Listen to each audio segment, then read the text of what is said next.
प्यारे छात्रों नमस्ते। ऑनलाइन कक्षा में फिर से एक बार आपका स्वागत है। पिछले वीडियो में हमने चुनिंदा शेर नामक गज़ल के 6 शेरों का अध्ययन किया है। आज हम उस गज़ल के अन्य शेरों का अध्ययन करेंगे। वह फ़कीरों की दुआओं में असर देता है, आँख से इत्र बांटने का हुनर देता है। वह फ़कीरों की दुआओं में असर देता है, आँख से इत्र बांटने का हुनर देता है। हुनर यानी कला। इस शेर में कवि हमें ये बता रहे हैं कि ईश्वर की कृपा हम पर किस प्रकार होती है। ये ईश्वर की ही कृपा होती है जो फ़कीर हमें दुआ देते हैं, उन दुआओं को असरदार बनाती है। ईश्वर की कृपा से ही किसी के द्वारा मिले आशीर्वाद सच हो सकते हैं। उसी के आशीर्वाद से इंसानों की आँखों से प्यार के आंसू बहते हैं। फ़कीरों की दुआओं में असर देने वाला कौन है? तो वह भगवान है। वह अलौकिक शक्ति है जो ऐसे पुण्यात्मा फ़कीरों के मुख में, उनके आशीर्वचनों में ऐसी ताकत देती है कि वो सच हो जाए। एक सुंदर कल्पना भी कवि ने की है। आँख से इत्र बांटने का हुनर भी वही शक्ति देती है। वास्तव में हम तो जानते हैं कि आँख से हमेशा आंसू बहते हैं। आंसू 2 प्रकार के होते हैं, या तो खुशी के या तो गम के। दुख में भी आँखों से आंसू छलकते हैं और खुशी में भी हमारी आंखें भर आती हैं। किसी के प्रति अपनापन, लगाव भी हमारी आंखें गीली करती है। इन आंसुओं को ही कवि इत्र कह रहा है। वास्तव में कुछ लोग आंसुओं को अहमियत नहीं देते। आँखों में आंसू मतलब कायरता। जो डरपोक है, कायर है, वह घबराता है, वही रोता है, ऐसा वे मानते हैं। परंतु ये आंसू हमारी मानवता का सबसे बड़ा लक्षण है और इसीलिए अन्य हमारे जो संगी साथी है, उनके प्रति लगाव, प्रेम, अपनत्व का भाव भी ये आंसू इत्र के रूप में व्यक्त करते हैं। सबका मन प्रसन्न हो जाता है। अपनेपन की सुगंध हमारे चारों ओर फैलती है। मानवता आँखों के आंसुओं से बहती है। कवि कहता है कि यह ईश्वर की कृपा है जो फ़कीरों की दुआओं में ताकत देती है, सच होने की क्षमता निर्माण करती है और आँखें इत्र बांटती है। आगे, इसमें लाशें भी मिला करती है, तुम ज़रा देखभाल तो लेते। इसको माँ कह के पूजने वालों, इस नदी को खंगाल तो लेते। इसमें लाशें भी मिला करती है, तुम ज़रा देखभाल तो लेते। इसको माँ कह के पूजने वालों, इस नदी को खंगाल तो लेते।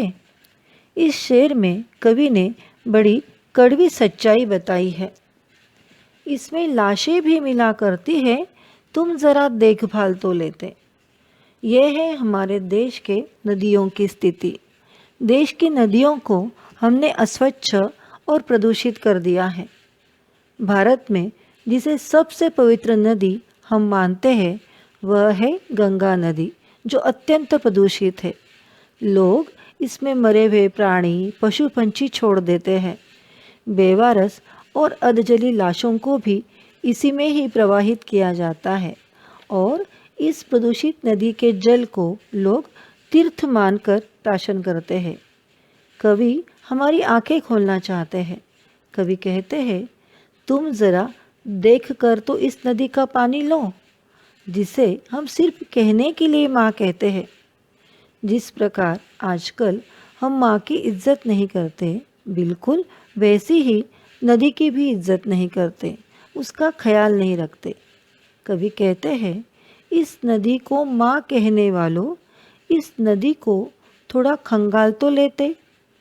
खंगालना मतलब धो लेना, साफ करना, स्वच्छ रखना। लोग नदी को भारत की संस्कृति को मानते हैं।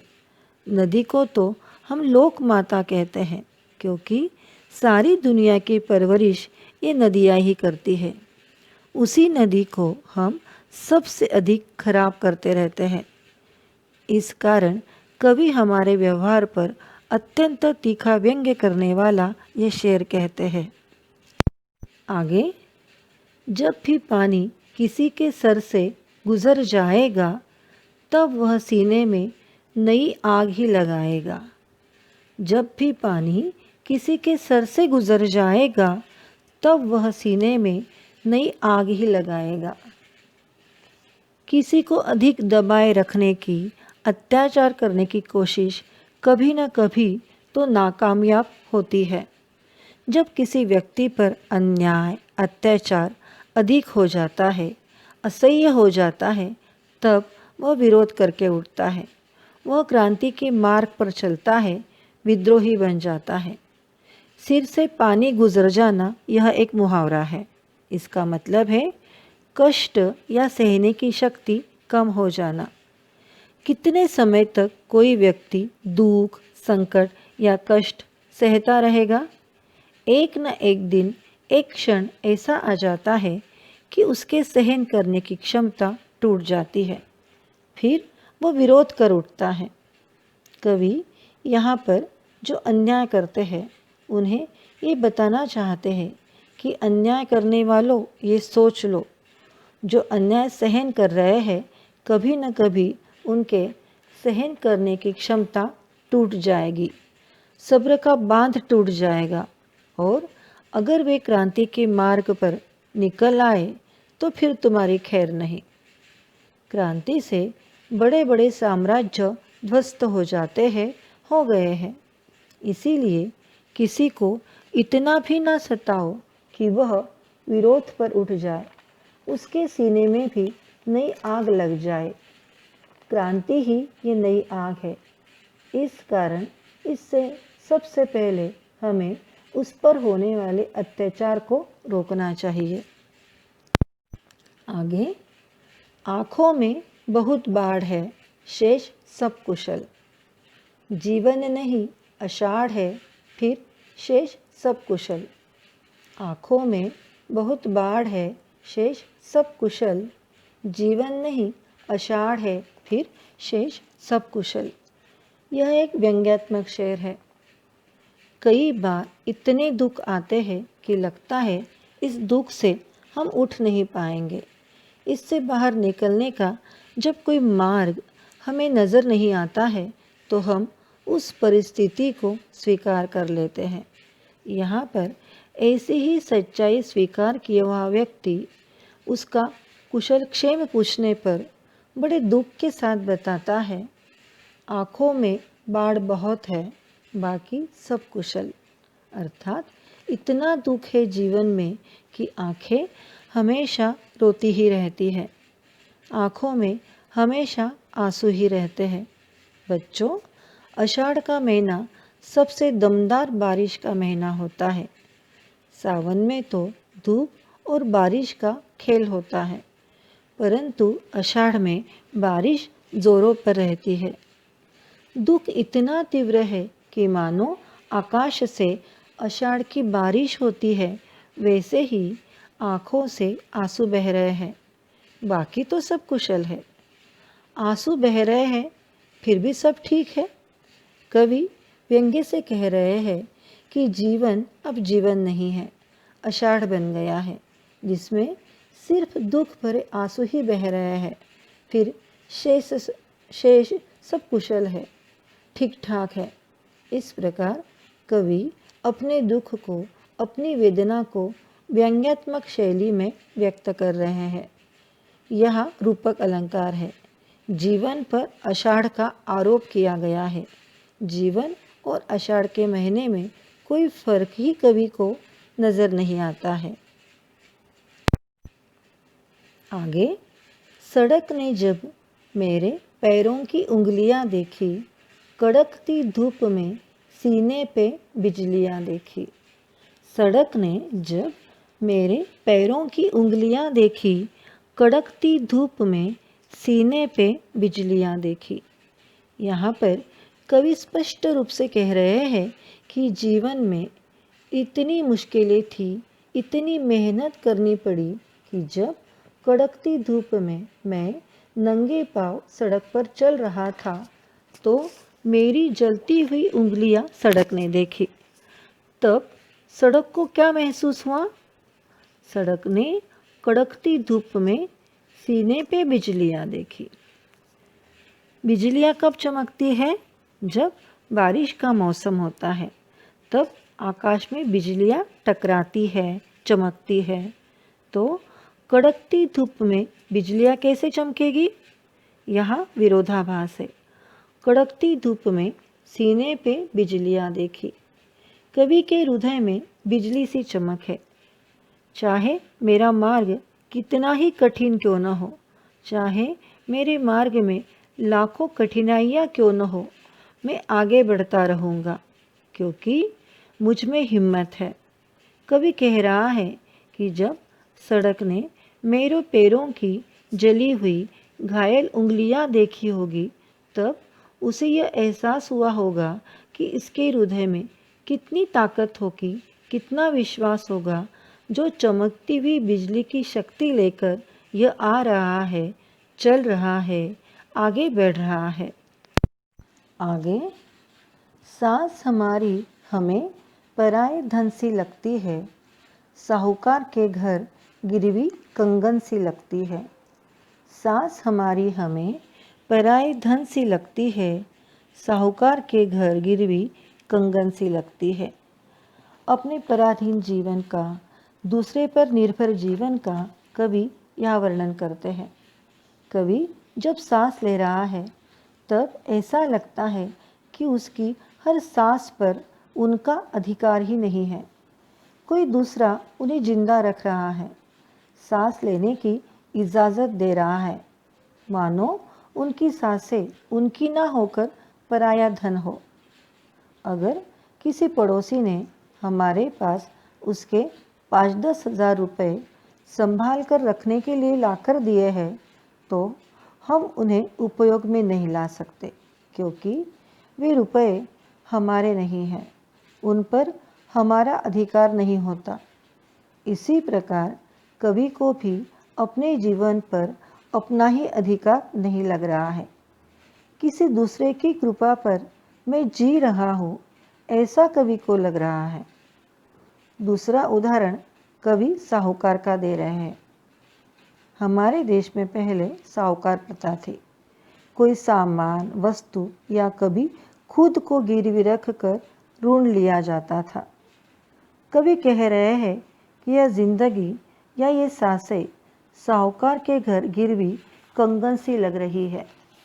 हम अपनी ही अमानत को साहूकार के घर गिरवी रख कर उसमें खुद ऋण ले चुके हैं, ऐसा यह जीवन लग रहा है। दोनों ही स्थितियों में उन वस्तुओं पर हमारा अधिकार नहीं होता। शायद स्थितियाँ कुछ ऐसी है कि उन्हें अपनी मर्जी के अनुसार जीने की, निर्णय लेने की मानो इजाज़त ही नहीं है, अधिकार स्वातंत्र नहीं है। दूसरों की कृपा पर ही वे जी रहे हैं। इसी का वर्णन इस शेर में है। आगे, किसी का सर खुला है तो किसी के पाँव बाहर है, जरा ढंग से तू अपनी चादरों को बुन मेरे मालिक। किसी का सर खुला है तो किसी के पाँव बाहर है, जरा ढंग से तू अपनी चादरों को बुन मेरे मालिक। यहाँ साक्षात ईश्वर को ही कवि चुनौती दे रहा है। यह दुनिया तुमने बनाई है, लोगों को जीवन तुमने दिया है, तुमने उन्हें जन्म दिया है, तो ढंग का जीवन तो दो उन्हें। वे कम से कम अपनी ज़रूरतों को पूरा कर सके, ऐसा जीवन तो उन्हें दो। कवि के आसपास जो लोग हैं वे इतने अभावग्रस्त हैं कि वे रोज़मर्रा की ज़रूरत की चीज़ें भी नहीं जुटा पा रहे हैं, और इसीलिए वे कह रहे हैं कि किसी का सर खुला है तो किसी के पाँव बाहर है। किसी न किसी के पास किसी न किसी चीज़ की कमी है। जीवनावश्यक वस्तुएं भी लोगों के पास नहीं हैं, वे जी भी नहीं पा रहे हैं। तो ऐसा जीवन देकर क्या फ़ायदा। हे ईश्वर, हे मालिक, ज़रा अपनी चादरों को ढंग से तो बुन लो कि जो मनुष्य के संपूर्ण शरीर को ढक सके, उन्हें सुरक्षित रख सके। कवि का साहस तो देखिए कि साक्षात ईश्वर को उसके दोष दिखा रहा है कि यहाँ ऐसे कई सारे लोग हैं, कोई भूखा है, कोई फटेहाल है, कोई बीमार है, तो ऐसा जीवन देने का क्या फ़ायदा। जीवन देना ही है तो ढंग से तो दो, जीवन रूपी चादर ढंग की तो हो। संत कबीर ने भी जीवन को चादर कहा है। वे कहते हैं, झीनी झीनी बीनी चदरिया। कभी कहते हैं कि मनुष्य को सम्मानपूर्ण जीवन जीने का हक हो, ऐसा जीवन तो लोगों को दो। हे मेरे मालिक, उन लोगों को ऐसा ही जीवन दो। अब अंतिम शेर पढ़ते हैं। वह जो मजदूर मरा है वह निरक्षर था, मगर अपने भीतर वह रोज़ एक किताब लिखता था। वह जो मजदूर मरा है वह निरक्षर था, मगर अपने भीतर वह रोज़ एक किताब लिखता था। मानव जीवन क्या है?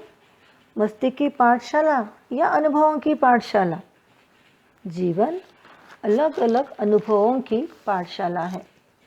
कोई गरीब मजदूर मरा हुआ पड़ा है, बेचारा निरक्षर था। उसके लिए काला अक्षर भैंस बराबर था। दुनिया में इतनी सारी किताबें हैं, उनमें से वह एक भी नहीं पढ़ पाया था। परंतु ज्ञान सिर्फ इन छपी हुई किताबों में ही थोड़ा होता है। ज्ञान तो जीवन की पाठशाला हमें अनुभव से भी देती है। और इसलिए कवि कहते हैं कि भले ही वह अनपढ़ हो, निरक्षर हो, मगर अपने भीतर वह रोज़ एक किताब लिखता था। अपने अनुभवों से उसने बहुत कुछ सीखा था और अपने अनुभवों की रोज़ एक नई किताब वह लिख पाता था। विविध अनुभवों से मानो उसका जीवन भरा पड़ा है, जो छपी हुई किताबों में भी नहीं होंगे। ऐसे व्यक्ति की मौत हुई है जो भले ही निरक्षर हो, पर उसे अनुभवों से ज्ञान मिला है। संत कबीर भी कहते हैं ना, पोथी पढ़ी पढ़ी जग मुआ, पंडित भया न कोई। पोथी मतलब केवल पुस्तकें पढ़कर कोई पंडित या ज्ञानी नहीं बनता। जीवन के अनुभवों से ही व्यक्ति ज्ञानी, पंडित बनता है।